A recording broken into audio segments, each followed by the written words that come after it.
mestre de Nanã, Yalorixá e Juremeira há 43 anos. E aqui está dentro do meu espaço de Orixá e meu espaço de Jurema.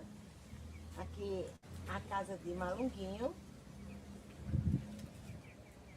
Deste lado aqui da minha direita está o pé de Iroco, que é da minha casa, com algumas ervas, casca de ogum, malvarisco. É um reduto já do orixá, porque de um lado é o reduto de Jurema e do outro lado é o reduto do orixá. Aqui é a nossa rainha, nossa mestra, nossa mãe, nossa Jurema sagrada, a Jurema da família Coró, a Jurema da minha casa. Ela está aqui já há 20 anos. Claro que dela já saíram alguns troncos para enjuremar alguns filhos da casa. O meu cruzeiro, o cruzeiro da casa, da Jurema, o cruzeiro mestre, que a Jurema foi entregue ao mestre Carlos, né? E o cruzeiro também pertence a ele.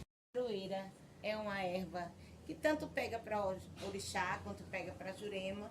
Foi a folha que consagrou meu mestre quando eu fui tombada para Jurema há 43 anos atrás.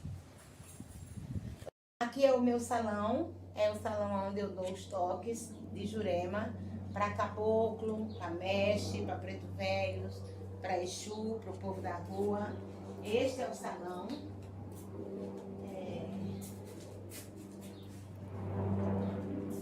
Toda essa parte aqui é a parte de Jurema. Aqui é o quarto onde moram os nossos ancestrais de Jurema, da Jurema Sagrada. Aqui é onde mora toda a nossa segurança, toda a nossa firmeza no caminho da Jurema. É neste reduto aqui, neste quarto.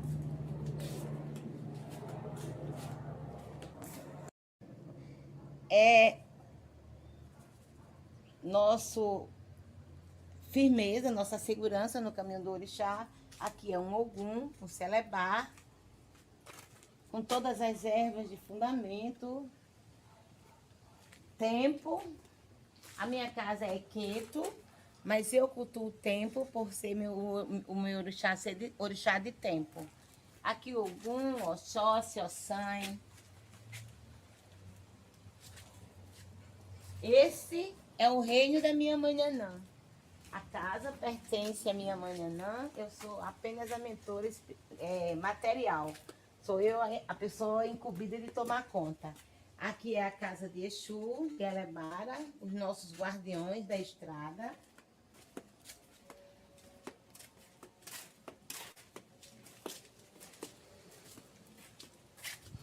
Aqui é o lago de Oxumaré, onde fica o Oxumaré da casa, um Oxum e minha mãe Nanã, a Nanã Jalci da casa. As folhas, as ervas, que é fundamental. Esse é o quarto da minha mãe Nanã. O outro lá é o quarto do meu pai Oxalá. E aqui é o salão aonde se toca, aonde se dá o Xirê de Santo, aonde eu faço todos os fundamentos. De um lado é o roncó da minha mãe Amanjá. Eu não abro porque é o canto onde estão os nossos sagrados. E do outro, o quarto de Ogum, Ioiá e Oxóssi. Este é o reino da minha mãe Nanã. Um reino dividido entre o orixá, os nossos ancestrais, e os nossos juremeiros, os nossos encantados. Só que, como eu vim de uma família juremeira, tenho tudo separado. Um lado é do orixá e um lado é da Jurema. Pessoal, boa tarde mais uma vez. Agora eu estou aqui com o meu filho, João Batista, para falar da Jurema da nossa casa, a Jurema Coró. Eu vim de uma família juremeira. O meu pai e a minha mãe eram juremeiros. Minha mãe foi uma das primeiras mães pequenas daqui do Rio Grande do Norte. O meu pai, Cambono, eram do centro Redentoritã. um centro que funcionava agora, atualmente, à Ladeira do Sol, perto da Rua do Motor. Então, foi lá os primeiros passos da minha mãe e do meu pai, como juremeiros. E eu nasci dessa família em 1954. Fui batizada, fui crismada, fiz primeira comunhão, tenho todos os sacramentos da Igreja Católica, mas a minha mãe nunca deixou de ser juremeira. E nós seguimos sempre o caminho deles dois, dos nossos pais. Então, aos meus 13 anos, eu incorporei pela primeira vez com o caboclo sucuri jiboia. Minha mãe sempre dava um toque para caboclo no início do ano, nas matas. E eu, com 13 anos, o caboclo sucuri jiboia incorporou a primeira vez em cima do meu corpo. E de lá para cá, foi só um segmento.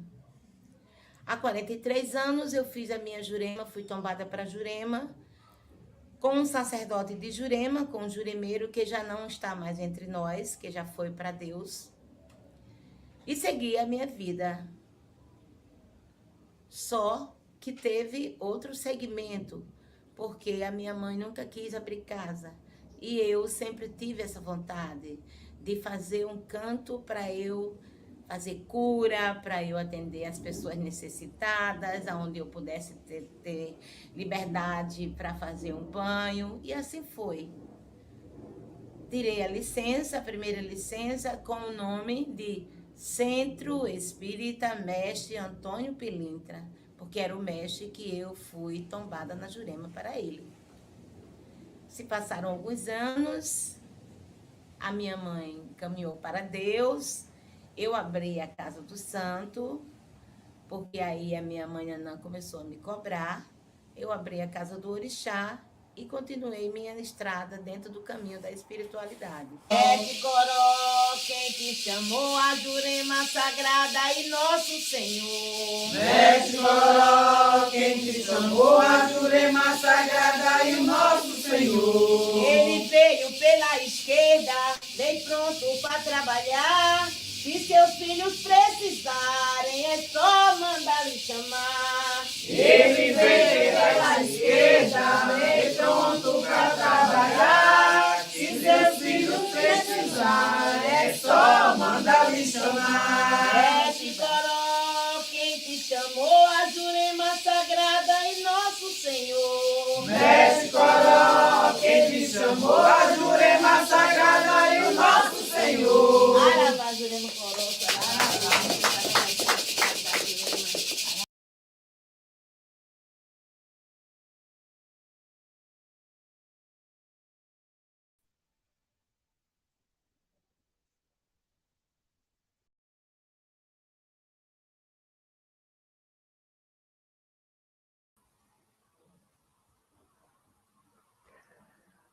Hoje à noite, o Axé Ilê Bogundê simbolicamente nos recebe.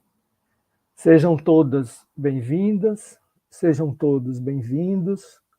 Gostaria também de saudar, né, nossas parceiras, né, Mãe Lúcia Rocha, né, também conhecida como Mãe Lúcia de Nanã, e a Lorixá Juremeira, né, sacerdotisa dirigente do Axé Ilê Bogundê, de Parnamirim, Rio Grande do Norte. A professora Maria Lúcia Bastos Alves, professora do Departamento de Ciências Sociais da Universidade Federal do Rio Grande do Norte e também professora do Programa de Pós-Graduação em Ciências Sociais. Gostaria também de saudar, né, nosso parceiro desta noite, João Batista Figueiredo, né? João Batista é doutor em Ciências Sociais pelo Programa de Pós-Graduação em Ciências Sociais da Universidade Federal do Rio Grande do Norte, e atualmente professor da Uninasal de Parnamirim, né, RM. Nesse momento, né, ele é um momento muito importante, né, para nós, né, do Grupo de Estudos Culturas Populares, né, porque estamos, né, estamos concluindo um projeto que durou 6 meses, né, um projeto dos encontros com as culturas populares.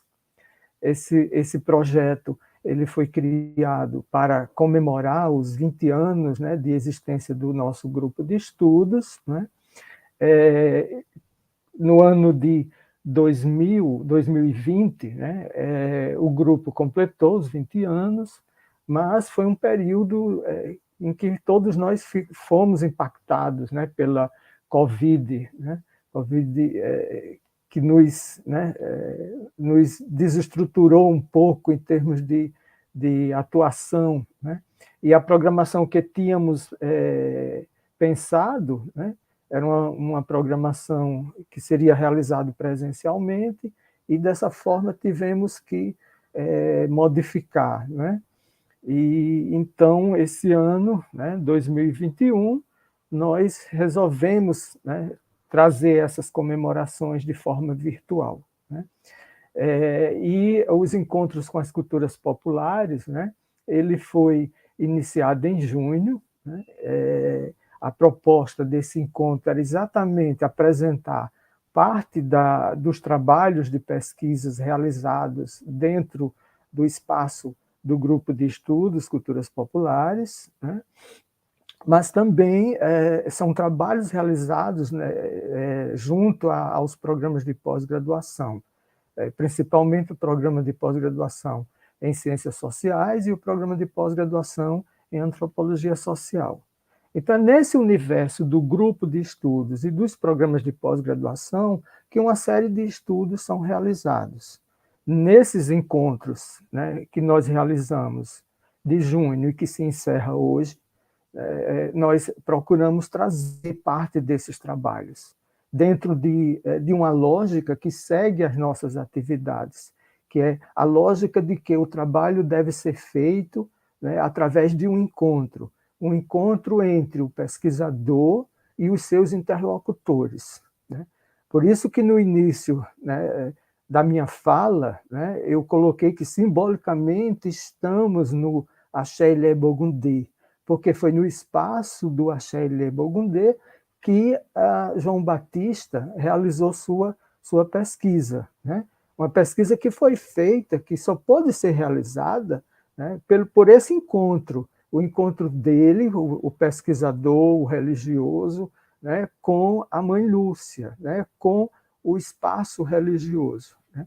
Então, é dentro desse encontro que uma série de reflexões são feitas, né, são produzidas, né, da mesma forma que um conhecimento também se gera a partir daí, né? O conhecimento que passa a ser fruto desse encontro, né, do encontro do pesquisador com o seu universo, né,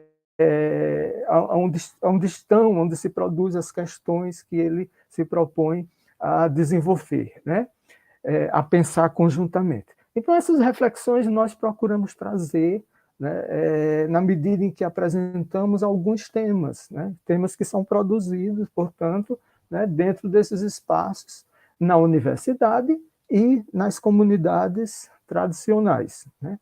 Então, durante esse período, foi possível apresentar e refletir algumas temáticas, né? Como a temática do maracatu, né? Quando se trouxe aqui algumas reflexões sobre a nação Zomberacatu, né? O teatro de bonecos, ou também conhecido como teatro de a brincadeira do João Redondo, o universo do folclore, né, quando procurou-se apresentar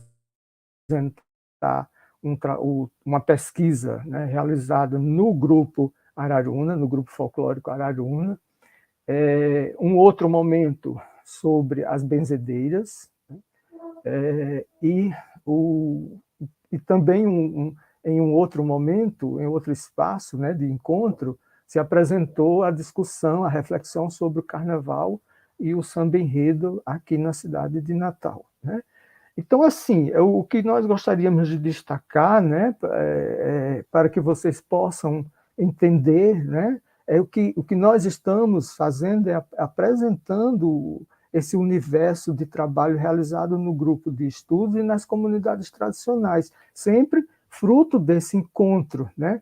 Desses encontros de conhecimentos, né? O conhecimento gerado dentro da universidade e o conhecimento produzido também nas comunidades tradicionais. Então, esse encontro gera alguns frutos, né? E então nós apresentamos, né, parte desses trabalhos, procuramos trazer algumas reflexões, né, e também algumas questões. Algumas delas foram se discutiu bastante, né, algumas outras ficaram as questões, né, para se pensar posteriormente. Enfim, o mundo da cultura e o mundo da sociedade gera questões constantemente e que leva nós pesquisadores, nós estudiosos, né, e nós participantes, né, todas as pessoas que fazem parte do campo das culturas populares e das culturas tradicionais também pensam e refletem sobre as questões vividas no cotidiano, né? São essas questões do cotidiano que diz respeito ao mundo simbólico, mas também diz respeito às questões materiais de sua existência. É esse universo que é o objeto da nossa reflexão, né? Que é o ponto principal que nos leva a pensar, a refletir, a produzir um conhecimento. Então, todo esse material, né, desses nossos encontros, eles estão disponíveis, né, na internet, né, no canal do YouTube, né, na página do programa PPGás, né, o FRN, e estão disponíveis, podem ser acessados, né, por qualquer pessoa que esteja interessado em acessar esse material produzido, né? Em nosso encontro de hoje, né, o nosso último encontro, né, o sexto encontro, nós vamos tratar, né, como já foi colocado, né, do tema das religiões afro-ameríndias, né, em especial o universo da Jurema, né? E como eu também já coloquei, né, a, a apresentação desse trabalho, né, dessa pesquisa e desse estudo, né, vai ficar a cargo do nosso parceiro João Batista Figueiredo, como eu já coloquei, e Mãe Lúcia Rocha, né? Eu gostaria de destacar que Mãe Lúcia Rocha é uma querida parceira nossa, né, na universidade, não é a primeira vez que ela está conosco, da mesma forma que outras Yalorixás e outros Babalorixás também são parceiros, e são parceiras e são parceiros nossos, né, ao longo de muitos anos, né, nesse nosso trabalho junto, né, às comunidades tradicionais. E Mãe Lúcia já esteve conosco na universidade, colaborando, participando, né, nos ajudando a pensar e a refletir sobre o mundo, né, e o universo das religiões afro-brasileiras e afro-ameríndias, né?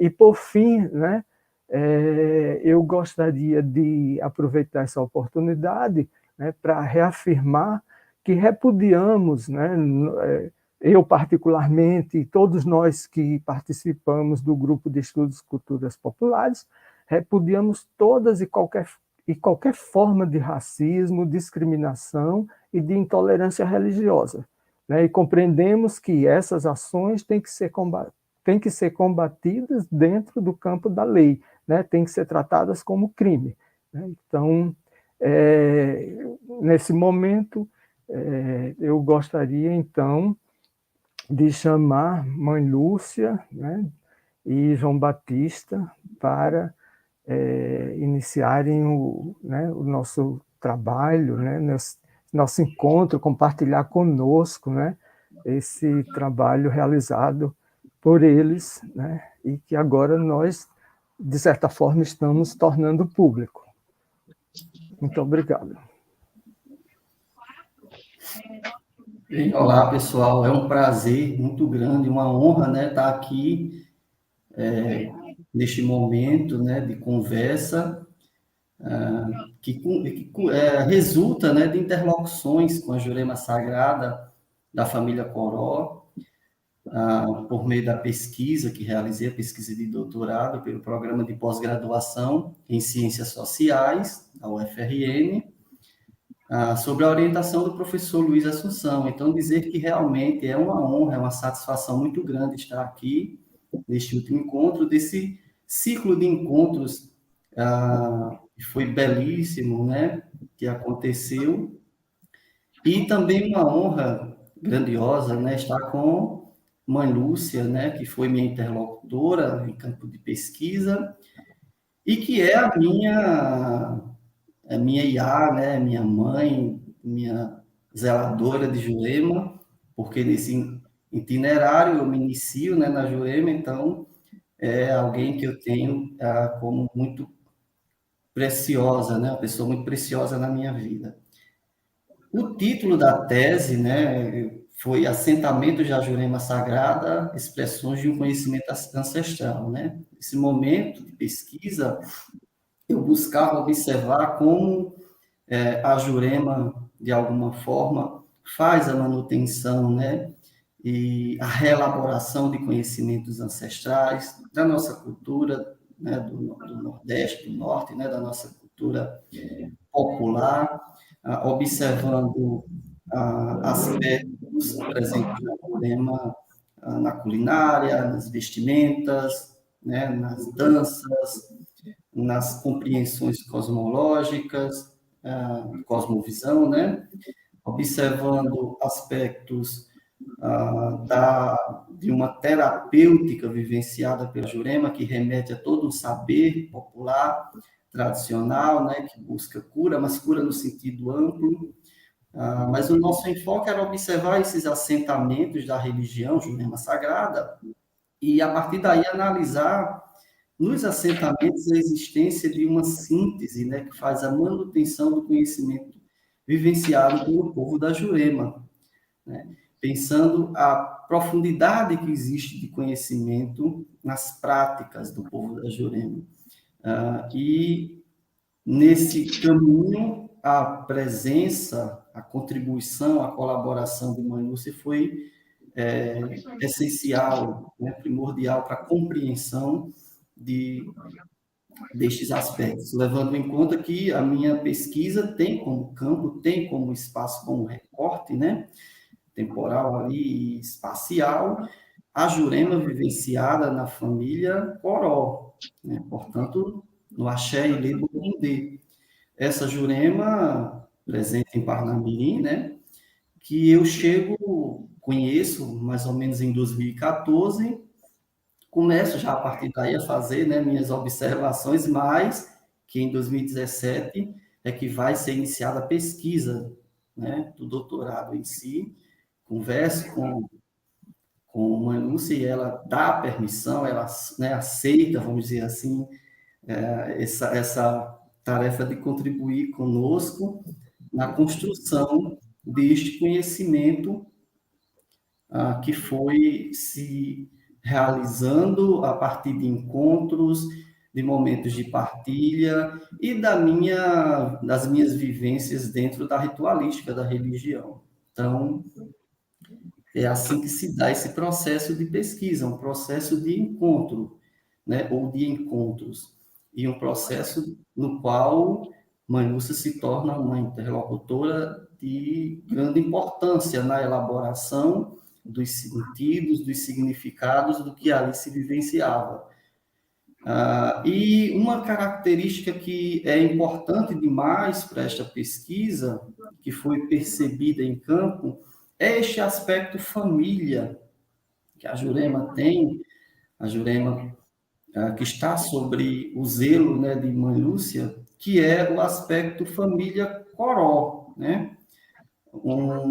Como uma herança e como uma manutenção, como uma vivência que vem de seus pais e que é mantida, e que eu observava em campo também, nas vivências ritualísticas, um forte envolvimento de uma família, né? Eu faço esse relato na tese, em alguns momentos do culto eu via vários irmãos, irmãs, filhos, sobrinhos de Mãe Lúcia ali presente dentro do abaçá, né? Vivenciando o momento ritualístico. Então tem uma característica familiar muito forte, e de uma herança, como Mãe Lúcia mesmo diz, né, de uma Jurema que vem de sua mãe, do seu pai, família Coró. Então, essa característica que eu já gostaria de começar a conversar com Mãe Lúcia, e, né, para que ela mesma fale, expresse, obviamente, que será um momento muito lindo em ouvir dela falar sobre este aspecto da Jurema, a Jurema da família Coró. Boa noite.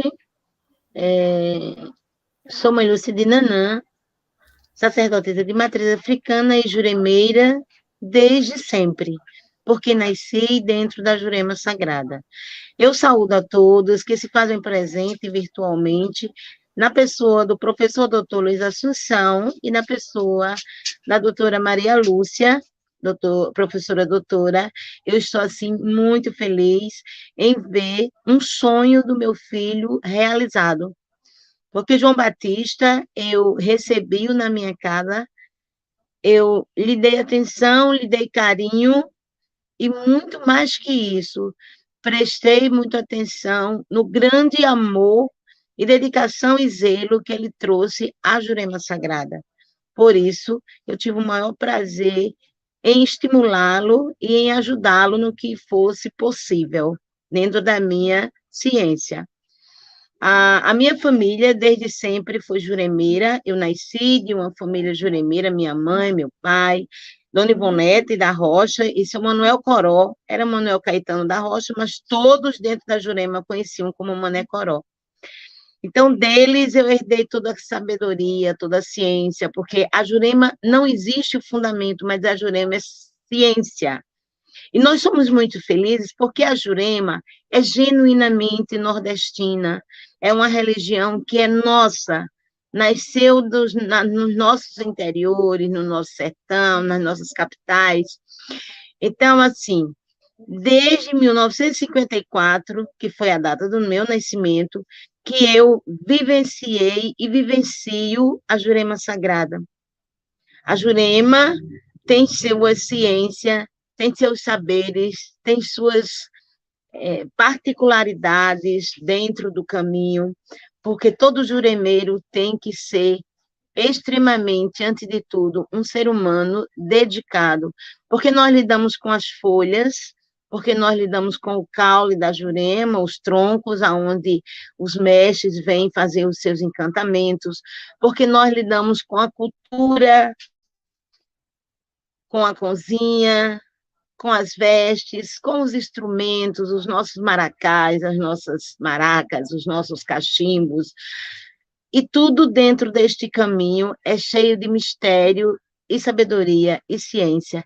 E a ciência é trazida pelos nossos mestres, porque são eles que nos ensinam no dia a dia tudo o que nós compartilhamos com os nossos filhos. Eu, em particular, fiquei muito feliz quando João Batista se dedicou, e para que ele tivesse acesso a tudo, ele se tornou discípulo de Jurema, de um mestre juremeiro genuinamente norte-riograndense, o mestre Antônio Olímpio. Então, a esse mestre, ele deve muito, porque foi o mestre Antônio Olímpio que deu a ele toda a dedicação e todo o amor que hoje ele tem pela Jurema, tanto dentro do Axé e Lebogundê, quanto dentro da casa dele, pois ele tem o Peji da casa dele, ele tem Exu na casa dele. Então, acima de tudo, ele se tornou um discípulo com amor, com dedicação pela Jurema, e isso é muito bonito, porque ele foi galgando, aprendendo a cada encontro nosso, a cada palestra nosso, ele foi aprendendo um pouquinho a mais. Hoje, eu estou na ciência, né? E eu continuo só mãe Lúcia de Nanã, mas felicíssima por ter um acadêmico graduado dentro da minha casa de Jurema. Então, hoje eu estou aqui à disposição de vocês, professores, para eu responder dentro da minha ciência, do que eu sei, tudo sobre a Jurema.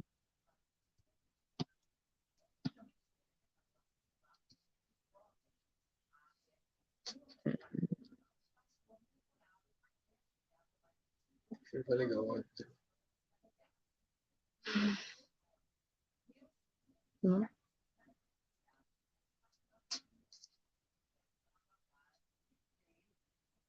Ele está falando e eu não estou ouvindo.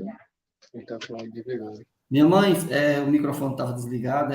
Fale um pouco sobre como a senhora vivencia essa experiência da Jurema na sua família, nesse processo de infância, juventude, sua mãe como mãe pequena, né? Que a senhora sempre fez essas observações, uma mulher que fazia mesas de Jurema. Como acontece esse percurso até que a senhora assume, né, por herança, né, essa ciência e leva adiante? Eu nasci dentro de uma família juremeira. Minha mãe e meu pai eram juremeiros. A minha mãe foi mãe pequena dentro do Rio Grande do Norte, no Centro Redentor Aritã, um deles, né?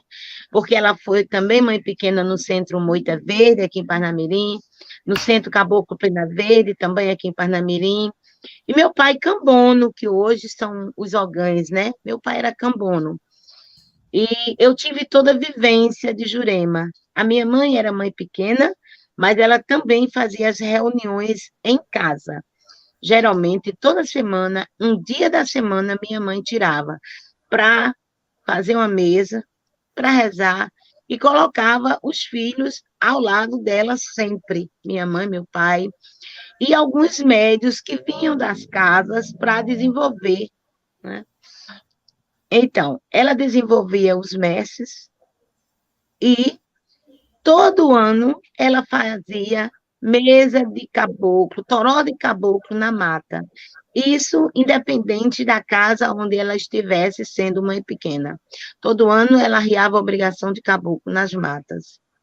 E eu adentrei dentro da Jurema aos meus 13 anos de idade, que foi a minha primeira incorporação em um toró de caboclo que a minha mãe e o meu pai estavam dando nas matas aqui de Parnamirim, que nessa época era mata mesmo, né? Eu tinha 13 anos de idade. E a minha mãe, nessa época, era mãe pequena do Centro Pena Verde, de uma pessoa que também já foi falecida, chamada Cobra Verde. O nome dela era Maria, mas todos conheciam como Cobra Verde. Então, minha mãe era mãe pequena desta casa, e todo ano elas davam um toró de caboclo em janeiro, nas matas. E nesse ano, aos 13 anos de idade, o caboclo Sucuri Jiboia incorporou em mim pela primeira vez. Pela primeira vez, aos 13 anos, eu recebi o caboclo, que é o meu guia e protetor, até o dia que Deus me levar por um. Ele incorporou, entrou de mata dentro, e as pessoas ficaram preocupadas, porque eu era muito pequena, né, com 13 anos, e o meu pai, Anel Coró, respondeu que se era o caboclo, não tinha que se preocupar, porque o caboclo entrou de mata dentro, mas ele sairia. E assim aconteceu. E a partir daí foi só um caminho. Eu vivenciei a Jurema até os meus 18 anos de idade, ao lado da minha mãe, do meu pai. E depois de 18 anos, a minha mãe caminhou para Deus, né? O meu pai ainda ficou mais uns 3 anos, que era o meu companheiro que me acompanhava na minha luta, na minha batalha para todas as casas onde eu ia visitar, em Seu Geraldo Guedes, em Carol. Então, assim, andávamos, mas aí eu já tinha minha casa aberta, dando os meus primeiros passos dentro da Jurema Sagrada, a casa com o nome de Mestre Antônio Pilinta, né? Eu fazia os batizados de Jurema, na Jurema, dos filhos, que aí foram chegando os filhos, e dos irmãos, porque nós somos uma família de 11 filhos, E como a minha mãe partiu para Deus, só estava eu, maior de idade, e um irmão que é da polícia, que é polícia, e a minha irmã mais velha, que hoje se encontra com 75 anos. Eu abracei todos os irmãos, os batizei todos dentro da Jurema, e aí foi o segmento. E aí foram chegando os filhos, e até hoje, os meus filhos que entram na casa, os que são batizados dentro da igreja, eu respeito o sacramento católico, mas os que não são batizados, seu José Pilinta batiza eles todos dentro da Jurema. E um dia eu, conversando com o padre, fiz essa pergunta, porque eu tinha curiosidade. E ele disse que o batismo de dentro da Jurema também tinha a mesma validade do batismo da Igreja Católica, porque o senhor Zé Pilinta batiza com a água, com o azeite, com o sal, e em nome de Deus Pai, Deus Filho e Deus Espírito Santo. Ele não batiza em nome dele. Então, o batizado na Jurema tem tanto valor quanto o batizado da Igreja Católica. E foi só um caminho, e hoje eu estou com 67 anos, vivenciando dentro da minha casa a Jurema Coró. Fiquei muito feliz, porque o meu pai, ele tinha um grande sonho. Ele dizia que quando ele desencarnasse, ele queria que Deus, Nosso Senhor, permitisse a ele que com o tempo ele voltasse dentro da Jurema, como mestre juremeiro. E assim já está acontecendo. Por isso, eu batizei a Jurema da minha casa como Jurema da família Coró, porque foi toda uma sequência, e todos nós somos. Eu tenho uma irmã que não é da religião, que é evangélica, mas respeita a religião, porque nasceu dentro dela, então ela não tem dissidência, ela seguiu o caminho dela, mas ela respeita a minha religião, e nós estamos aqui, todos. Hoje, os irmãos, os sobrinhos, os filhos, os netos, todos são do caminho, todos são juremeiros, todos são candomblecistas, e todos estão se tornando os discípulos de Jurema.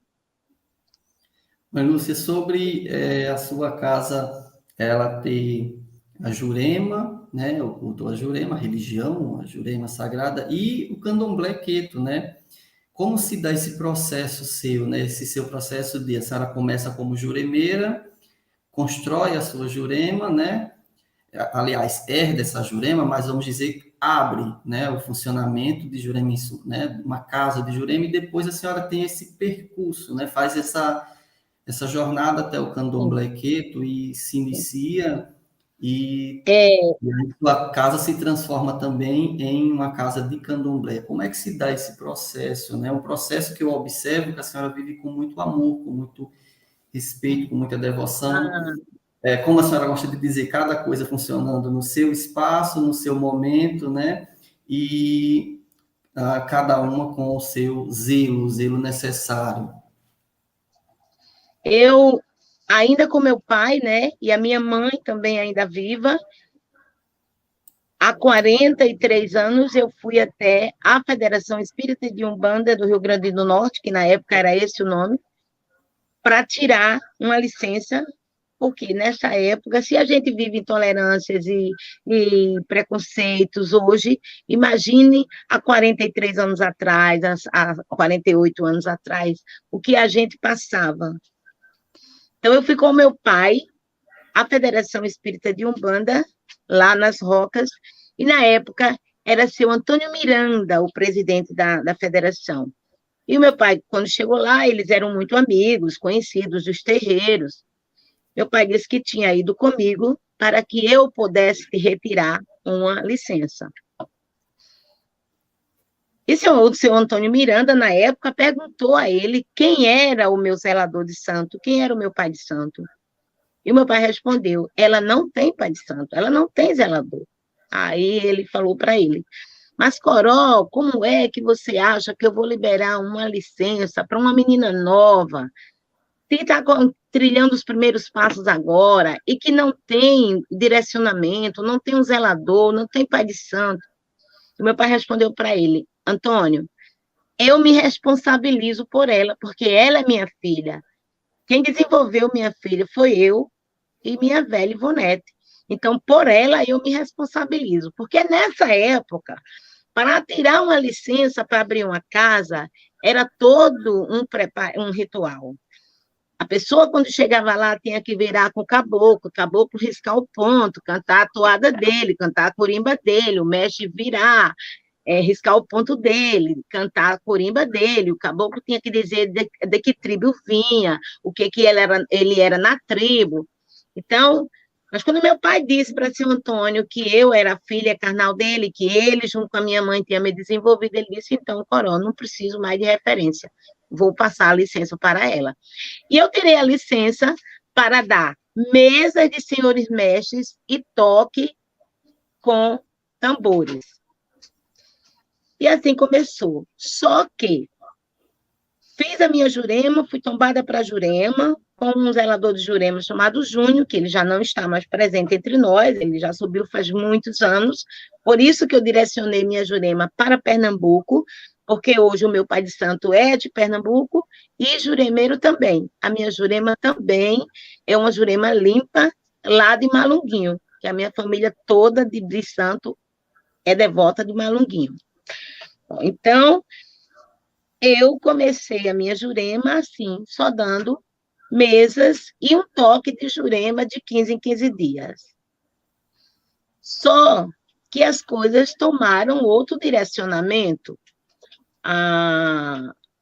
Eu conheci hoje, que é meu cunhado, João Maria Tibúcio, que é o esposo da minha irmã, é meu cunhado, e ele era oriundo da casa de Bambalarim, Pai Leó, que muita gente conhece como Pai Leó, e eu chamo ele Bambalarim, porque é o meu tataravô de santo. E ele jogou para mim, e viu o meu orixá de Ori, minha mãe Nanã, a benção, meu pai Oxalá e meu pai o Mulu. Deus já abençoa. E aí começou outro caminho na minha vida. Porque minha mãe Nanã, quando viu que eu estava caminhando só dentro da Jurema, mas aí eu sentei, seu Tranca-Rua, Dona Maria Padilha, porque já eram entidades que viravam em mim, minha mãe Nanã começou a me cobrar. Minha mãe Nanã começou a me cobrar. E, na época, eu era muito amiga de Joãozinho de Iemanjá. Os antigos de Natal conhecem Joãozinho de Iemanjá. Ele já foi para Deus, mas era uma pessoa muito benquista, muito conhecida. E eu fui a uma festa na casa dele, uma festa de Iemanjá, ele tirou os presentes de Iemanjá no final do ano, e eu fui. E lá, uma pessoa vestiu o orixá. E quando eu vi aquele orixá sair vestido, foi uma emoção enorme, que eu tremi dos pés à cabeça. Resolvi fazer o meu santo, resolvi entrar dentro do caminho do orixá. Aí sim, aí fui raspada, fui catulada, fui feita para o meu orixá de Ori, minha mãe Nanã. Pelo filho de uma pessoa aqui de Natal, que era da família da Iatogunhá, meu pai Mercival, um filho do meu pai Rivaldo. Só que por motivos alheios, não foi a religião, por motivos particulares, eu tive que me afastar da casa do zelador que me raspou. E aí eu fui para Recife procurar o esteio, a raiz da minha família. E lá, fiz serviço com meu pai, Mercival, e a Omin Togunhá, que também já foi para Deus. Isso já fazem 41 anos. Fiz santo, e aí mudei o nome da minha casa, e aí o território mudou todo, porque eu comecei a zelar o orixá, e aí comecei a separar o caminho. Aí, por isso que hoje é tudo separado. Um lado é do orixá e um lado é da mestria, é da Jurema. Só que eu sou juremeira, mestra, há 43 anos, e passei de um zelador para outro, porque Deus levou o meu primeiro zelador, e passei de um zelador de santo para outro, porque o meu pai, Messival, caminhou também por um.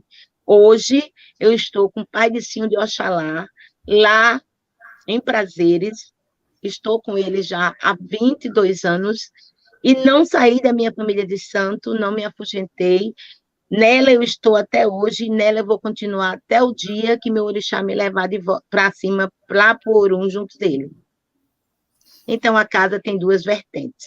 Eu sou juremeira, nasci, cresci, e estou na Jurema, e você até o último dia, o último suspiro da minha vida.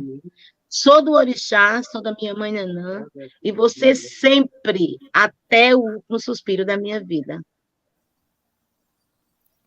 Lindo, né? A senhora falando sobre esses percursos e chegou a mencionar a questão da intolerância religiosa, e eu vejo sempre a senhora muito, vamos dizer que tendo um trabalho muito importante, né, de luta contra a intolerância religiosa, seja por meio do seu discurso, das suas práticas, da busca de estar consolidando nos seus filhos e visitantes, né, as pessoas que vão até a casa, mas que não são necessariamente filhos, né, não são necessariamente iniciados, mas que frequentam, né, que gostam a senhora está sempre falando em aberturas de festas, né, de ritualística, sobre essa questão do cuidado que se tem que ter e desta luta contra a intolerância, né? Sempre tentando trazer esta pauta e lutando contra, né, as violências que aconteceram e acontecem, né, contra as religiões de matrizes afro-ameríndias, né? Então, eu queria que a senhora falasse um pouco sobre isso no seu itinerário de vida como uma liderança dentro de casa, né, de religião tradicional, de casa de culto afro-ameríndio. Eu trabalhei em um ambiente militar, né? Eu sou funcionária da aeronáutica, e lá eu prestei serviço 38 anos. Foi lá onde eu conheci a doutora Maria Lúcia Bastos. Então, dentro do meu trabalho, eu nunca sofri preconceito, nunca ninguém teve reação avessa a mim, porque eu sempre fui muito aberta, muito tranquila. Lá, a minha mãe também era funcionária de lá, trabalhava na lavanderia do hospital, e toda a diretoria do hospital, todos sabiam que minha mãe era como chamavam na época, macumbeira. Todos sabiam que minha mãe era de Jurema, todos sabiam que meu pai também era de Jurema. Então, eu não vivenciei muito preconceitos dentro da repartição onde eu trabalhava. Quando eu resolvi fazer minha Jurema, não aconteceu absolutamente nada. Voltei no meu branco, com a conta de caboclo, não teve preconceito, não teve falatório, não teve nada, não sofri nenhum preconceito. Quando eu fui fazer meu orixá, eu tirei férias e eu comuniquei na época ao diretor do hospital e ao meu chefe direto, que era, na época, capitão Severino, que agora é coronel, e eu disse para ele que eu ia tirar férias para fazer o meu orixá. E que quando eu voltasse, eu ia voltar diferente. E ele apenas me indagou, mas diferente como? E eu fui explicar. Eu não vou poder sentar numa cadeira, mas eu vou, como eu estou na repartição, eu vou trazer todo o apetrecho e vou colocar numa cadeira. E na cadeira que eu colocar, só quem senta sou eu. Eu vou passar um tempo sem poder atender o telefone, infelizmente, não vou atender. Expliquei tudo a ele, ele só disse para mim assim, você é louca mesmo, não é? Eu disse, não, eu estou sensata, eu estou certa do que eu quero, porque é minha religião. Ele disse, está certo, pronto, acabou-se. Na rua que eu moro, na minha comunidade, quando eu tinha os meus filhos pequenos, eu tenho um vizinho até hoje que entrou na Igreja Universal do Reino de Deus. Um dia, ao chegar do trabalho, o meu filho, que hoje é Ogã, veio me dizer, veio me comunicar, mamãe, o nosso vizinho teve aqui, é porque eu vou omitir o nome dele. O nosso vizinho teve aqui, me entregou essa revista Sentinela e disse que a senhora agora é serva do diabo. Aí, João Batista, você me conhece, né? Aí sabe o que aconteceu. Eu peguei a revista e fui na casa do vizinho, chamei, quando ele saiu, eu disse com essas palavras, olhe, foi a primeira e a última vez que você foi na minha porta entregar uma revista dessa. Você faça de conta que você não conhece meus filhos, porque eu lhe conheço desde que nasceu, sou mais velha do que você, nunca lhe faltei com respeito. Então, você respeite a minha religião, respeite a minha casa, porque você não sabe que terreno é aquele onde você foi pisar. Então, você fique quieto no seu canto. Essa foi a única intolerância que a minha casa sofreu dentro de 43 anos. A partir daí, ninguém, porque eu soube conquistar a minha vizinhança, a minha comunidade. Sempre fiz caridade, sempre ajudei, sempre me dispus sem precisar nada. Agora, eu sei que nós vivemos uma intolerância cerrada, que nós vivemos um preconceito religioso grande, que aqui em Parnamirim é horrível, porque se diz ser uma cidade evangélica, não é, porque isso não é comprovado no IBGE. Parnamirim não é uma cidade totalmente evangélica, aqui tem várias religiões, porque é uma cidade que tem muitos povos tradicionais, então cada um tem a sua. Mas eu sei do preconceito, eu sei dos olhares de canto de olho que aqui a gente sofre, só que eu nunca valorizei isso. Nunca. Nunca admiti que viessem à minha porta, porque no dia que veio o pessoal da igreja, Assembleia de Deus, me convidarem com ar de deboche para um culto, eu respondi a ele, eu vou à sua igreja, eu vou ao culto. Agora, você vai me prometer que vocês virão à minha casa, no dia que eu estiver dando função. É uma troca. Eu visito vocês e vocês me visitam. Ah, nós não podemos. Então, pronto. Do jeito que você não pode vir na minha igreja, porque aqui é minha igreja, eu não vou à sua igreja.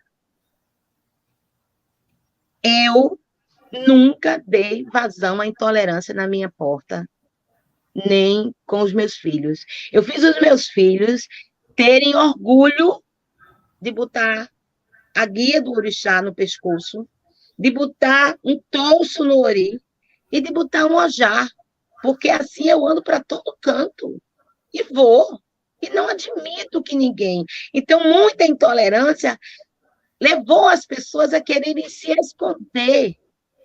Eu nunca fiz isso e não vou fazer nunca, porque quando eu fiz santo lá atrás, há 42 anos, agora em abril de 2022, vai fazer 43 anos de sacerdócio, eu ia em pé dentro do coletivo para o portão da base. Descia no aeroporto e entrava.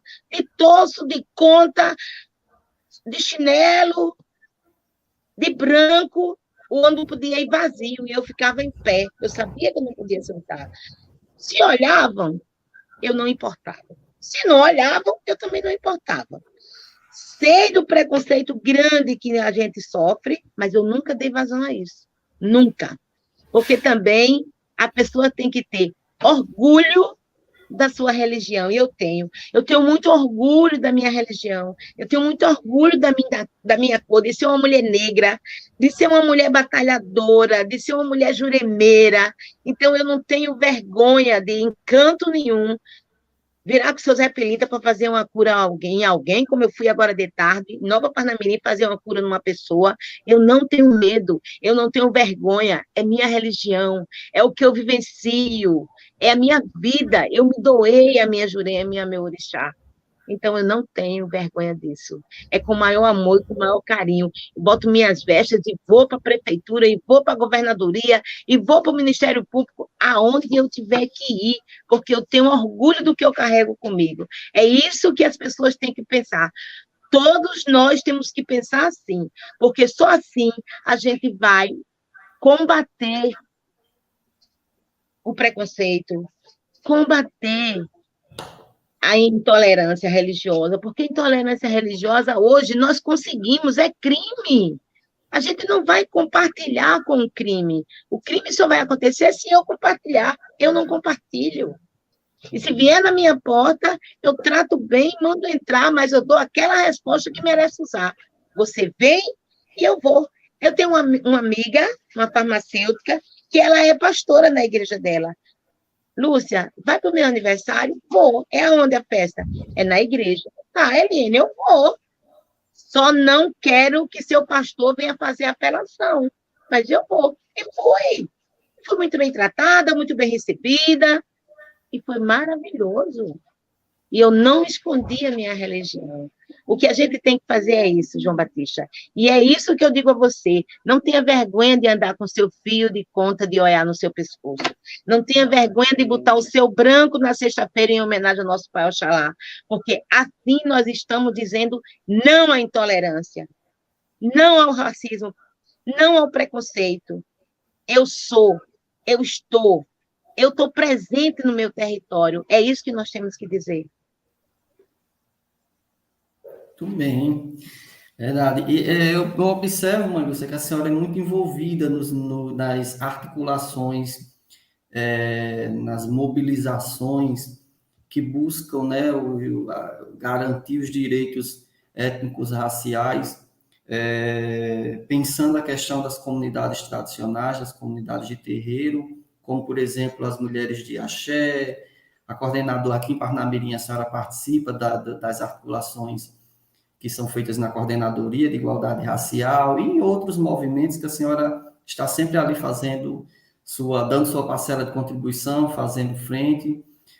Na luta, por exemplo, que aconteceu em 2019, do Dia de Preto, né, que foi feito lá no Largo da Coabinal. Então, toda essa sua participação, as suas falas, têm uma importância e uma representatividade dentro do movimento para consolidar, vamos dizer assim, uma visibilidade para as comunidades de terreiro, né, as comunidades de matrizes afro-ameríndias e de alguma forma também combater esse tipo, as intolerâncias, né, e toda forma de violência que existe, que seja direcionada às comunidades de terreiro. E aí eu observei, por exemplo, agora, no Dia da Consciência Negra, as suas falas com este aspecto muito forte, né, dos direitos que precisam, de alguma forma, serem consolidados, né, direitos que já existem, por exemplo, como a senhora mesmo mencionou, a lei de combate, a lei que criminaliza o racismo religioso, né, o racismo de forma geral, a intolerância religiosa, pensando essa dimensão do racismo religioso, e eu queria que a senhora comentasse um pouco sobre esses seus itinerários, né, dentro dessas mobilizações que são coletivas e que é importante, né, de não ficar só dentro da casa em si, né, a senhora sai muito, eu vejo a senhora, né, leva sempre filhos, filhas junto e faz essa força, né, para, de alguma forma, estar articulando, somando, né, então, assim, é uma militância que eu acho que é muito importante e que eu queria que a senhora fizesse, né, comentasse a senhora mesma, né, de sua experiência nesses movimentos, né? Eu como mulher negra, eu como mulher que criei os filhos só, porque eu casei muito nova e também separei muito nova, criei meus filhos só, e criei os meus irmãos. Eu como mulher de luta, de terreiro, eu tive todo um cuidado com minha família e minha vida. E tive que sair de dentro do meu conforto em busca de algo melhor para todos nós. Porque, como eu digo, eu não luto só pela minha casa, por mim, eu luto por todos nós. Então, dentro de Parnamirim, hoje, eu estou conselheira do Conselho da Mulher, assim, com muito orgulho.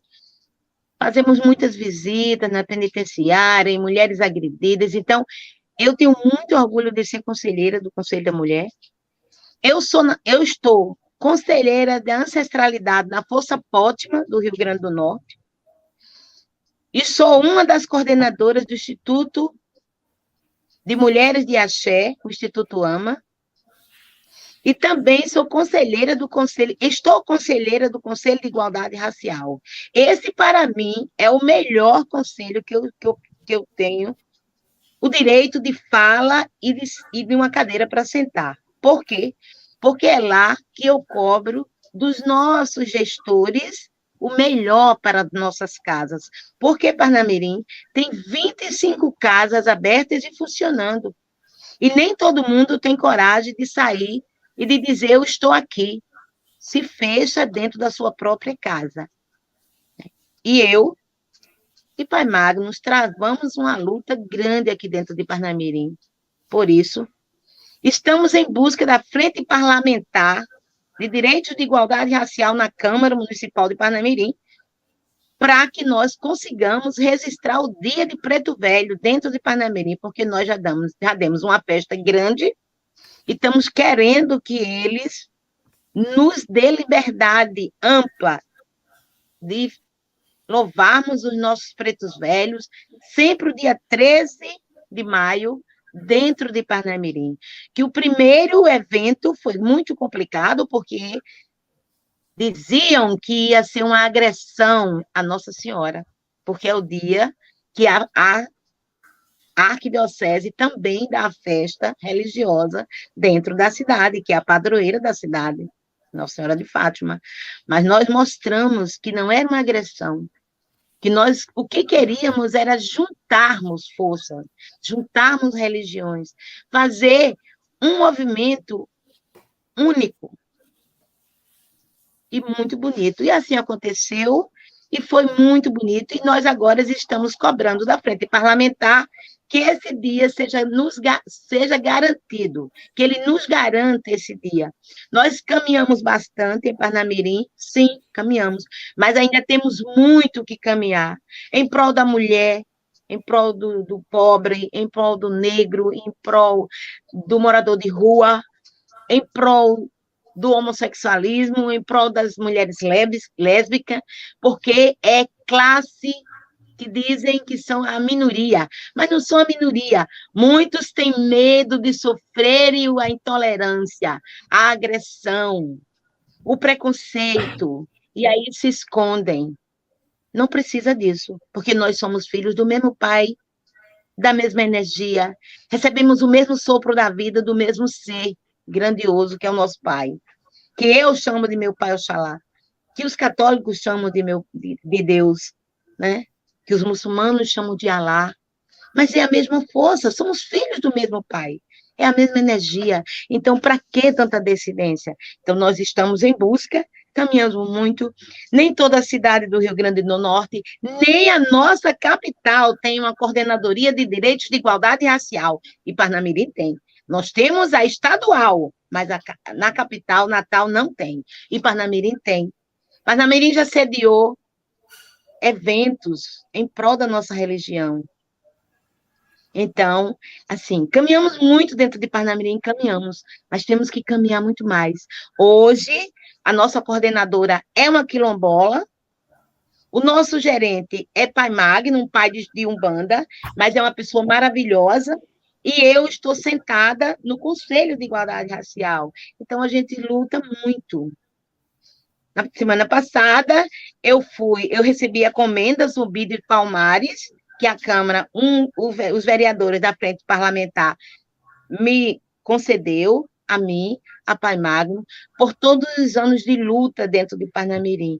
E eu acho que a comenda Zumbi de Palmares não foi só para a Mãe Lúcia, foi para a comunidade de povos tradicionais, foi para todas as casas, foi isso que eu disse na minha fala lá, porque somos pessoas fortes e estamos lutando para conseguirmos o nosso lugar, porque preconceito cerrado, minha mãe sofreu lá em 1940, 45, quando era presa e raspavam a cabeça e eram fichados como macumbeiro.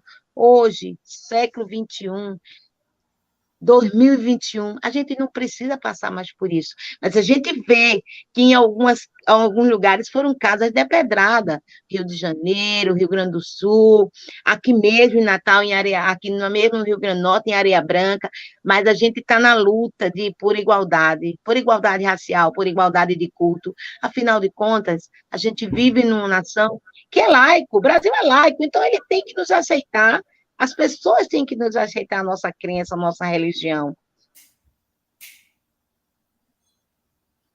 Isso mesmo, Lúcia. E aí, quando a gente pensa a Jurema como uma religião que tem essa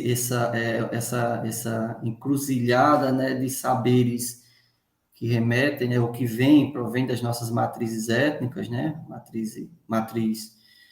as nossas matrizes étnicas, e, sobretudo, que faz essa prática de rituais ameríndios, né, rituais indígenas, a gente pensa a importância que a religião tem em termos culturais, né, em termos de manutenção, mas também de reelaboração de elementos da cultura ameríndia, sobretudo, e da cosmovisão, construindo dentro do seu espaço uma cosmovisão que conjuga, que cruza esses aspectos que vêm dessas matrizes. E aí um elemento muito importante é a própria Jurema em si, né, a árvore sagrada, que dá nome à religião e que vamos dizer que o elemento central do culto e das reverências em termos dela provém a bebida sagrada, dela vir, em grande parte, os troncos, né, dos assentamentos. Aí eu queria que a senhora falasse um pouco como a senhora percebe este contato com as árvores sagradas, que também não é só a Jurema, as outras, né? Sobretudo as 7 principais árvores sagradas que são cultuadas, que são as cidades, e aí eu queria que a senhora fizesse a sua observação, levando em conta que este aspecto é muito importante para a cosmovisão, né, do juremeiro, é muito importante, entendendo que faz uma manutenção e elaboração de outras cosmovisões mais antigas que já existiam, né? A Jurema é a árvore, é a nossa madrinha, é a nossa mãe, é a ciência principal dentro de uma casa de Jurema, porque é dela que se colhe os caules para fazer o encantamento dos mestres nas nossas cidades. Na minha casa, a Jurema, como já tem 20 e tantos anos, ela já me fornece os próprios caules, porque ela já tem as 7 cidades, então ela já me fornece os caules para fazer as cidades dos meus filhos juremeiros. Certo? Que é toda uma preparação, porque fazer uma cidade, fazer um discípulo de Jurema, levar um discípulo para uma mesa de consagração, é muita ciência, é um ritual muito bonito e é toda uma preparação, aquela que você já viu do início até o fim. A gente começa pela colheita do caule, aquele tronco que a Jurema fornece para nós levantarmos a cidade daquele mestre que está sendo feito. A gente tem todo um cuidado, porque a gente não maltrata a árvore. A árvore é uma coisa singela. Existe todo um ritual de preparação para podermos serrar um tronco de Jurema para fornecer para um mestre levantar a sua cidade. A gente usa o mel, a gente usa o dinheiro, a gente usa a água. Então, é toda uma simbologia para poder se retirar o caule. E na preparação se usa todas as folhas, Jurema, angico, manacá, uvajucá, a imburana, a malva rosa, o manjericão, o macaçá, porque o macaçá é uma árvore que pega para o orixá, é uma árvore, é uma planta, é uma folha de caboclo. O macaçá a gente usa para Oxum, dentro da religião afro, mas dentro das religiões ameríndias, se usa para caboclo. E outras e outras. Então, a gente quina essas folhas para preparar os banhos. A fusão que vai ser lavada aquele tronco, que vai ser lavada pelas princesas médicas, que lavada toda uma preparação para levantar aquela cidade, com muita dedicação, com muito zelo, com muito cuidado, tanto do zelador quanto do seu discípulo. Você sabe, João Batista, eu estou explicando para as pessoas que estão nos ouvindo, mas você sabe porque você passou por isso, vivenciou isso, e sabe quão é responsável e quanto é lindo uma feitura de Jurema, uma consagração dentro da Jurema. Até culminar com a mesa de consagração, que é uma coisa bela, que tem dentro do Instagram da casa, João Batista sabe o Instagram, ele pode passar para quem quiser ver, e culmina com a festa direcionada àquele mestre. Quem é virante, levanta a cidade, caboclo e mestre. E a mestra que acompanha aquele médium.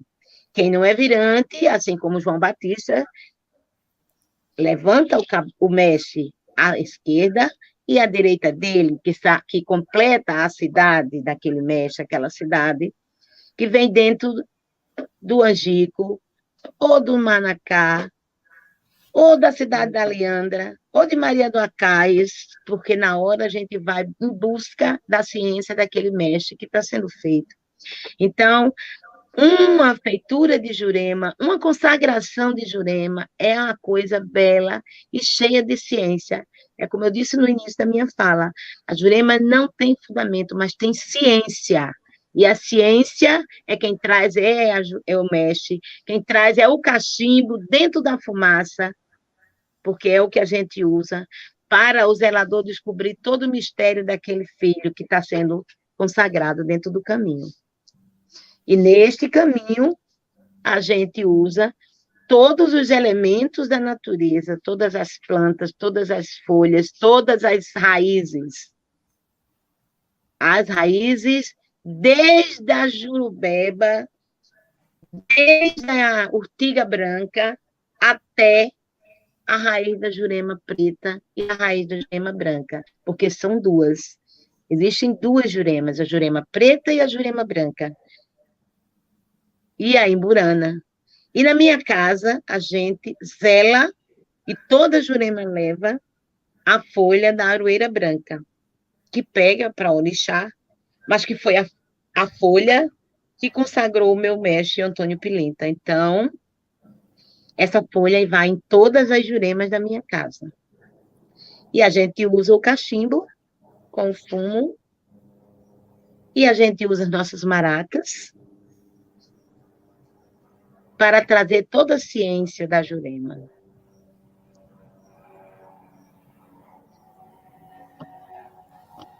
Ótimo, muito bom, Marisa.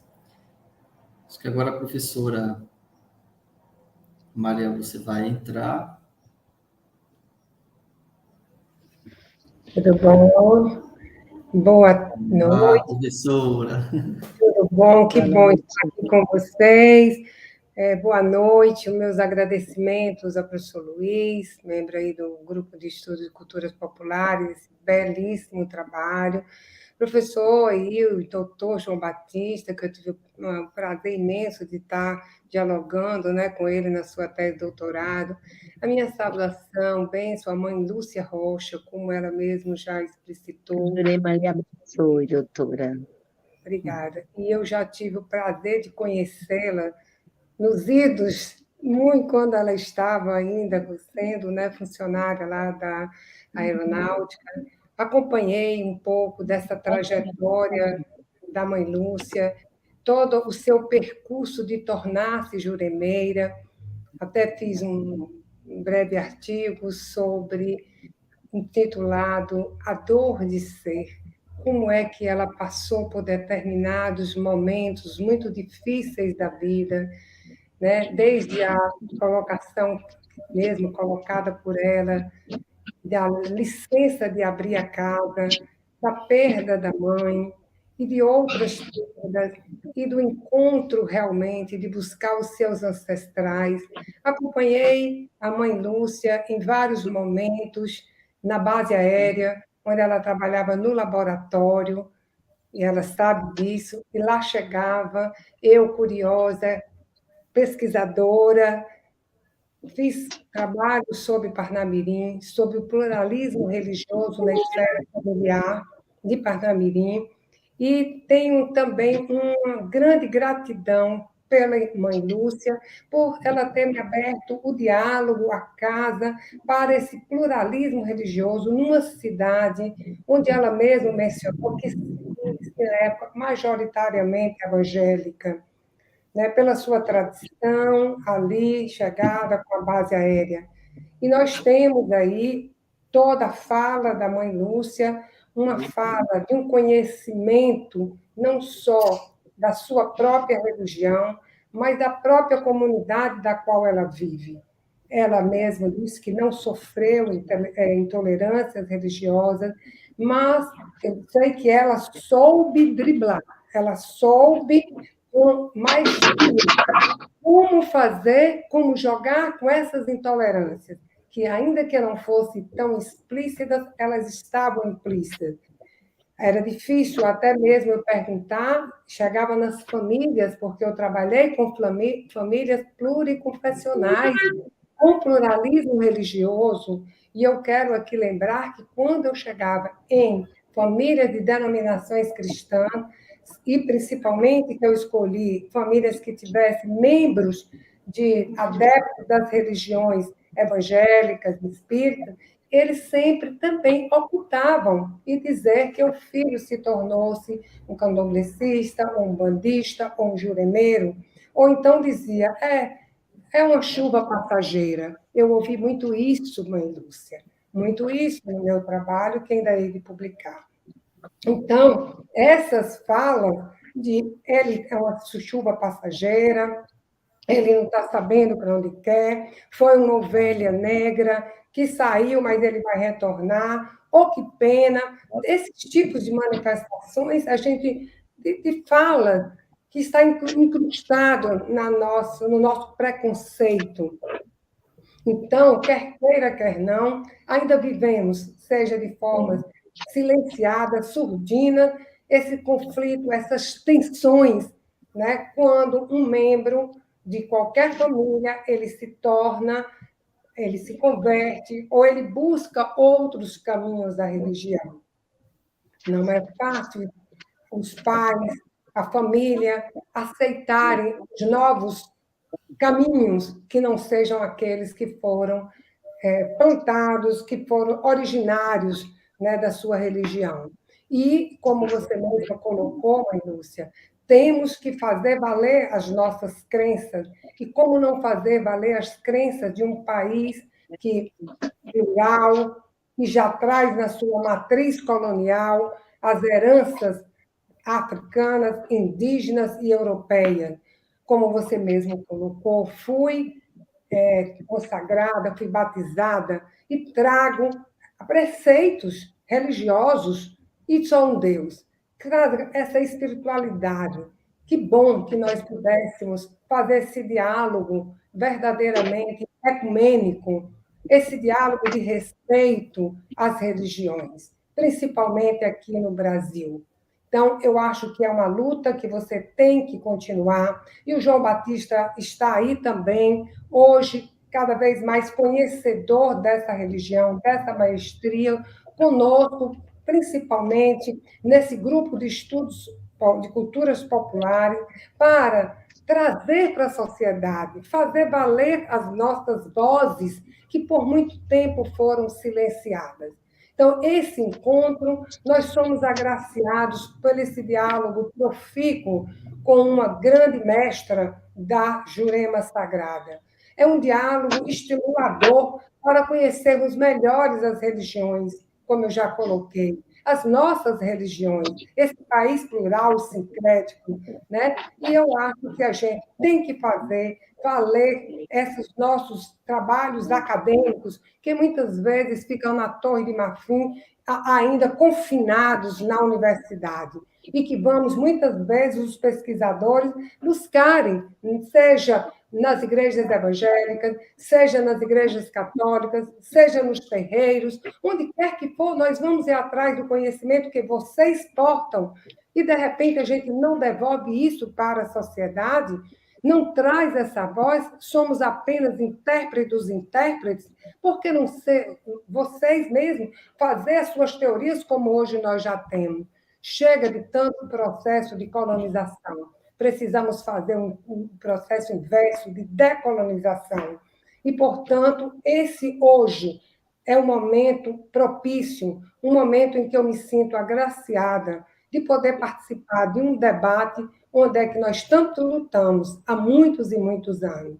Então, muito menos do que tentar esse olhar menos antropocêntrico, né, que se trata apenas de pesquisar religiões tradicionais, mas que muito foge dessas interpretações que estão feitas, muitas vezes, no âmbito acadêmico.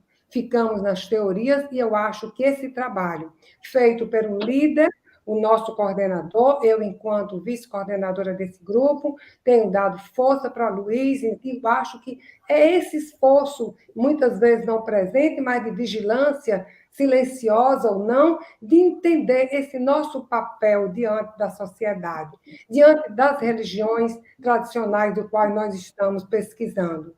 E aí, muito mais ainda, esse papel dos assentamentos, né, na vida da Jurema Sagrada, que foi o recorte da pesquisa de João Batista. Uma pesquisa que logo estará aí nos livros, nas estantes, nos nossos vídeos. Aí eu acho que você colocou uma coisa muito importante, mãe Lúcia.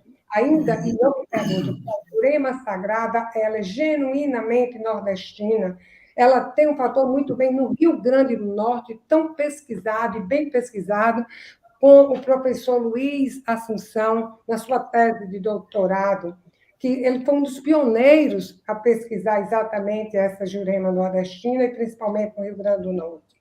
Então, como você nos diz, não podemos também, apesar dela ser, que eu digo, de origem nordestina, que essas manifestações religiosas de matriz africana e indígena, elas são exemplares para pensar a nossa cultura brasileira, porque ela mantém não só os vínculos com a África, mas também a formação, a nossa formação. E como você mesmo falou, você deu uma aula, não podemos baixar a cabeça, não podemos fechar os olhos para as nossas diversidades, não podemos negar o outro. Então, seja como a primeira pergunta e o questionamento que o João Batista colocou, afinal, você é uma juremeira ou sua casa é um terreiro de candomblé? E você diz, é uma juremeira porque eu me formei, mas de candomblé também tem essas duas vertentes nesse fazer. Então, apresentam alternativas, e essas duas alternativas, de certa forma, ela vem diluir essas violências, seja na parte da Jurema, na parte do candomblé, na parte das religiões cristãs, seja em qualquer parte, essas violências que já nos acompanham longos séculos, né? Seja pela linguagem, como eu já coloquei, coloquiais, seja qualquer movimento que nós fazemos. E compreender melhor esse simbolismo que foi apresentado aí no vídeo, o simbolismo da dança, do canto, do lúdico, né? Dessa relação tão profana, sagrada, que é toda a religião, que não podemos fazer, desde as festas, né? E dos batuques, dessa alegria que é tão brasileira. E aí eu acho que nós temos que não só respeitar, compreender todas as religiões enquanto manifestação cultural, enquanto culto à divindade na nossa terra Brasil, que foi criado e recriado aqui. Então, assim, eu penso que a sua fala hoje, o terreiro que você apresentou no vídeo e que trouxe a sua casa para esse vídeo, abrindo as portas, ela dá uma dimensão ainda mais simbólica para esse vídeo, né? Mais do que física, porque ela define quem são os ocupantes, quem são esses locais e quem fala, como é a sua localização, que identidade, como é que elas estão aqui nessa memória ancestral, que não foi só instalada para o seu pai, mas que já vem de uma outra ancestralidade. Então, eu gostaria de parabenizar a todos que estão aqui fazendo desse vídeo um momento oportuno de diálogo. Mas de diálogo, o que eu digo, não é só com a Joana, de diálogo mesmo interdisciplinar, de diálogo ecumênico, de diálogo com as demais religiões. Gostaria que todos os pais de santos, que todos os cristãos, pastores e padres pudessem participar. Esse é o nosso desejo, de respeito e, ao mesmo tempo, de uma vivência de que você possa falar e respeitar o outro, que possamos fazer um vídeo coletivo e que possamos cada vez mais conhecer de perto a religião do outro. Eu gostaria de não só agradecer, abrir para o debate, que nós vivenciamos hoje essa cultura. Agora mesmo, se a gente for pensar, nós estamos aqui praticamente vivenciando já um período, dia 8 de dezembro, a Iemanjá, em alguns estados, a Nossa Senhora da Conceição em outro, no estado da Bahia, com as suas várias versões, aí também no estado do Rio Grande do Norte. Como não reconstruir todas essas ancestralidades, como não reconstruir, como não pensar nesse processo identitário, né, das nossas religiões, de como é que eles vão se refazendo no nosso cotidiano, no nosso imaginário, nas nossas crenças, nas nossas práticas, que é essa riqueza do nosso patrimônio imaterial. Não podemos negar esse patrimônio, deveremos cada vez mais preservá-los, resguardá-los e homenageá-los em todos os momentos, seja em momentos festivos ou não.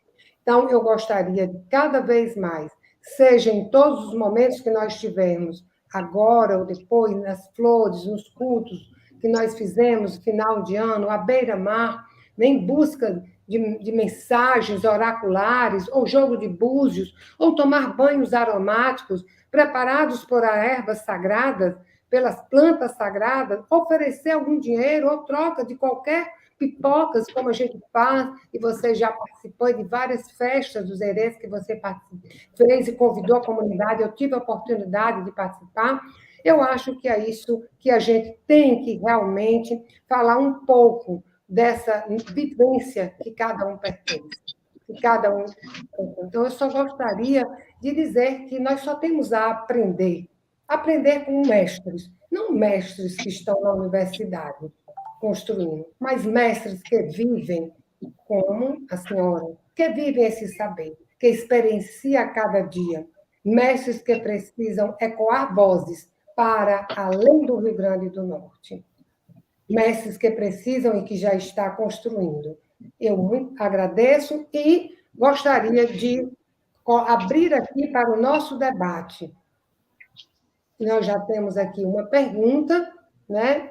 Eu vou saber aqui para a pergunta que eu gostaria que venha aqui de Cláudia Moreira, né? Cláudia Moreira, boa noite. Eu gostaria de saber da mãe Lúcia de Nanã como ela percebe a presença da juventude na Jurema. Excelente pergunta. Vamos lá, mãe Lúcia? Olha, Cláudia, assim, boa noite, Cláudia Moreira, né? Eu vou lhe dizer uma coisa. Hoje, nós vivenciamos a juventude adentrando nas nossas casas, não só para a Jurema Sagrada, e sim para o Orixá. E as nossas casas, muitas vezes, são casas que abrigam a juventude, aquela juventude que muitas vezes está aquém da sociedade, e a gente abriga, e mostra a outra realidade da vida. E é muito bom quando a gente consegue recuperar um jovem, e esse jovem adentra nas nossas casas e ficam, como eu tenho filhos de santo que chegaram aqui aos 9 anos de idade e hoje tem 16 anos, já prestes a fazer uma faculdade, outros já casados, mas adentraram dentro da minha casa ainda muito pequenos, 9 anos, 8 anos, porque eu recebo e eu tenho muita gente jovem dentro da casa. Ok, temos alguma mais perguntas aí? Mãe Lúcia, Mãe Lúcia, eu gostaria assim, de perguntar para você, mesmo sabendo, não sei, perdão, mesmo a sua fala já tem deixado claro que não sofreu intolerâncias religiosas, e eu acho que pela sua maestria em saber lidar com esses líderes dessas comunidades, mas como você vê a família pluriconfessionais, famílias que têm membros de diversas denominações religiosas. E como é que, quando eles rompem e quando eles chegam nesse conflito, né? E como é que a gente pode pensar essa entrada? Porque você tem alguns jovens que vão se fazendo aí nessa casa, você tem uma família dita tradicional família cristã, né, evangélica, ele rompe e vai. E aí, como é esse conflito que se dá nesse acolhimento aí, e principalmente na sua casa da Jurema? Olha, professora, eu vou lhe dizer uma coisa. É um passo muito difícil, né? Quando a gente recebe uma pessoa que a família é evangélica, porque em todos são muito difíceis, né? Ou a família católica, a família Kardec, mas lidar com a família evangélica é muito grave, porque eles não aceitam, porque eles recriminam e acabam fazendo coisa errada com o próprio ente querido da família, com o próprio ser da família. E as casas, a responsabilidade acaba chegando até nós, de nós direcionarmos esta pessoa para um caminho melhor. Porque ao sofrer a intolerância, a perseguição religiosa dentro do seio da família, aquela pessoa se torna aquém da sua própria família.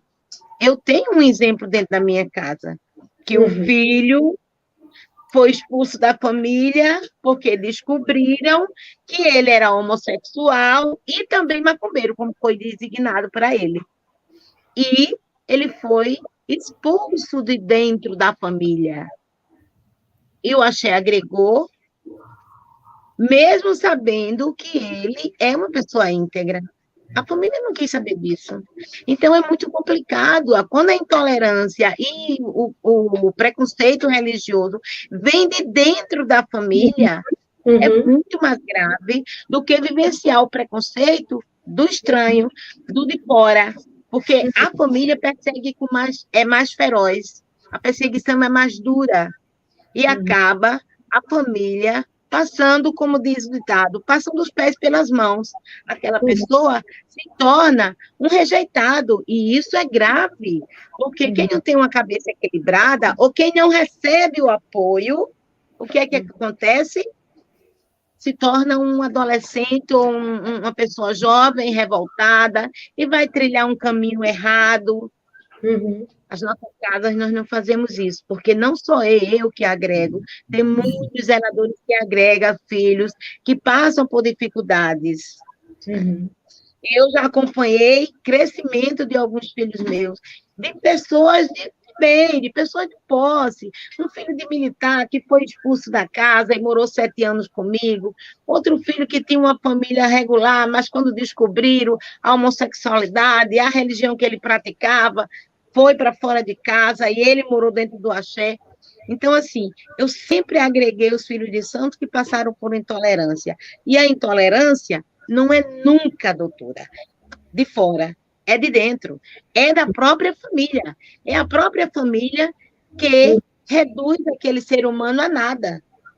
E Uhum. aquele ser humano se reabilita com a ajuda dos axés, das casas de santo.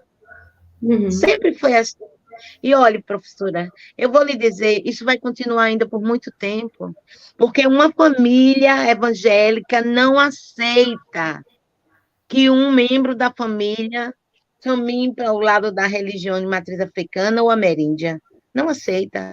Sempre fala, você Uhum. vai cultuar o mal, você vai vivenciar Satanás, que nós não cultuamos. Na nossa religião não existe Satanás, porque Exu não é o Satanás. Exu é um ser que faz o bem e a caridade. As pessoas é quem disturpam as coisas e acham e agem como que Exu fosse o mal, e Exu não é o mal. Exu nos dá caminho, nos defende. É ele que está aqui com a obrigação de nos proteger. Então, as famílias erram quando expulsam. Hoje eu tenho uma filha e irmã que é evangélica. Ela não me agride e eu não agrido a ela. Quando ela chega, eu recebo ela muitíssimo bem, ela me trata muito bem, é minha mãezinha, é minha adorada, e não permite que ninguém mexa comigo. Uhum. Ela era da religião, se afastou um pouco, eu sei que foi pela intolerância do marido dela, ela não conseguiu lutar contra isso e acabou sendo aquilo que ele queria que ela fosse, evangélica. Mas, no fundo, ela ama a religião. Ela se afastou, mas ela não deixou de amar a religião. Eu respeito o caminho dela e ela me respeita o meu caminho. É um respeito mútuo, porque eu, no meu pensamento, é assim, as famílias têm que pensarem assim. Eu amo meu filho do jeito que ele é, independente da religião, porque todos nós temos nosso direito de culto. Então, se eu quero ser de matriz africana, se eu quis ser juremeira, a minha família não tive problemas nenhum, né? Porque eram, mas eu, quando a minha filha e irmã quis sair, se afastar da igreja e ir para outra religião, eu não critiquei ela, eu aceitei, tá certo, vá na paz de Deus, siga seu caminho. E todas as pessoas deveriam agir assim, porque a gente não deve virar as costas para um ser humano nosso. Né? E quando eu digo nosso, não é só ser meu filho ou meu irmão, é meu irmão, porque somos filhos, filhos do mesmo pai, independente de crença, de cor, de status, mas todos nós somos irmãos, filhos do mesmo pai, é o mesmo Criador, foi o mesmo ser superior que deu o sopro da vida. Então, nós temos o dever e a obrigação de pensarmos isso. Temos que amar uns aos outros e não nos odiar. Muito obrigada, mãe Lúcia, João, e eu reforço aqui as minhas palavras, e de dizer que esse momento deve ser refeito, deveremos ter outros momentos como esse. Repito o que eu digo, ele tem que ser trazer outros momentos como esses, outros debates, né? E que possamos fazer isso não só de forma virtual, não, que possamos fazer isso de forma presencial, né, Manícia? Trazer de novo esse aconchego. E caminhamos agora para o encerramento. O professor, chamamos aí o professor Luiz, né? Acho que poderá colocar o vídeo aí com os 4, né? A equipe aí da organização, para que o professor Luiz também faça as suas palavras aqui de encerramento para esse momento muito oportuno no dia de hoje. Deixe apenas eu fazer os meus agradecimentos, né? Sei que o professor Luiz está entrando, mas eu vou fazer os meus agradecimentos de público. Hoje, eu agradeço, primeiro, a minha mãe Nanã e a Jurema Sagrada por ter trazido para minha casa João Batista, que é um ser humano maravilhoso, que é um ser humano íntegro e que adentrou na nossa Jurema com muito amor, porque foi com muito amor que ele fez a pesquisa dele para ter o doutorado dele. Hoje, eu agradeço a vocês todos e me permitam eu fazer pelo menos uma reza de Jurema em homenagem a todos vocês que estão na mesa. Saravá, Jurema Sagrada, Saravá, o Angico, Manacá, o Fulorá, Saravá, o Cruzeiro Mestre, Saravá, Jurema da família Coró. Jurema é um pau encantado,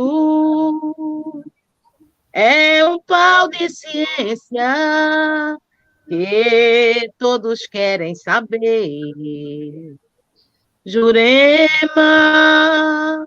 é um pau encantado, é um pau de ciência que todos querem saber.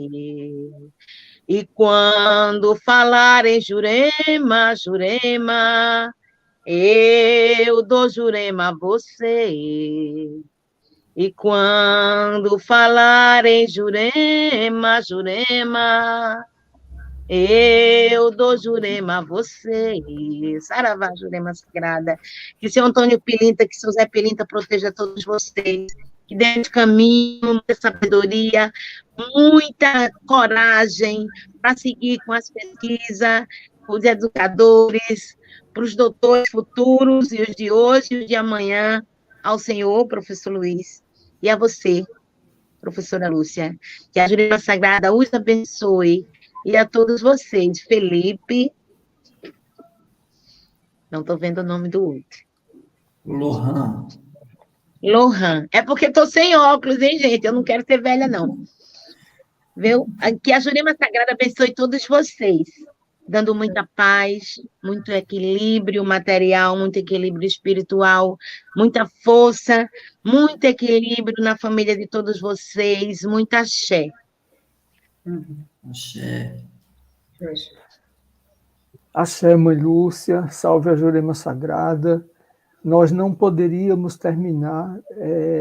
encerrar esse encontro de 6 meses, né, que durou 6 meses. Não poderíamos ter encerrado de uma forma melhor do que essa, né? Eu quero, assim, imensamente agradecer a senhora, e agradecendo a senhora, eu estaria agradecendo também a todas as outras pessoas que colaboraram conosco durante esses 6 meses em que essa programação existiu, né?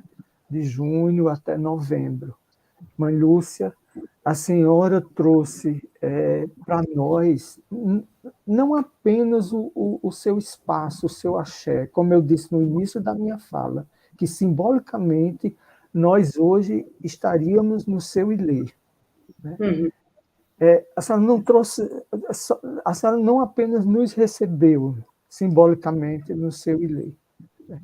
Mas a senhora trouxe, né, compartilhou conosco a sua ciência da Jurema, né, que é sua, né, é ancestral, é uma ciência de família, e que a senhora está passando para frente aos seus filhos de Jurema, aos seus filhos de axé, de santo, né, aos seus filhos sanguíneos.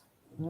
Então, não só para a senhora ter compartilhado conosco essa sabedoria, mas também o amor, né, que a senhora tem pela religião, pelo orixá, a sua força de luta. Né? A senhora é uma mulher, como a senhora disse, a senhora é uma mulher negra e de muita luta. Né? Luta para continuar existindo, né? de exigir, né, essa sua existência social e cultural e como pessoa, sobretudo. Né? Então, é muita emoção, é emoção demais, Mãe Lúcia. Então, assim, eu quero agradecer mesmo. Acho que nós fechamos, como eu já disse, fechamos com a Jurema.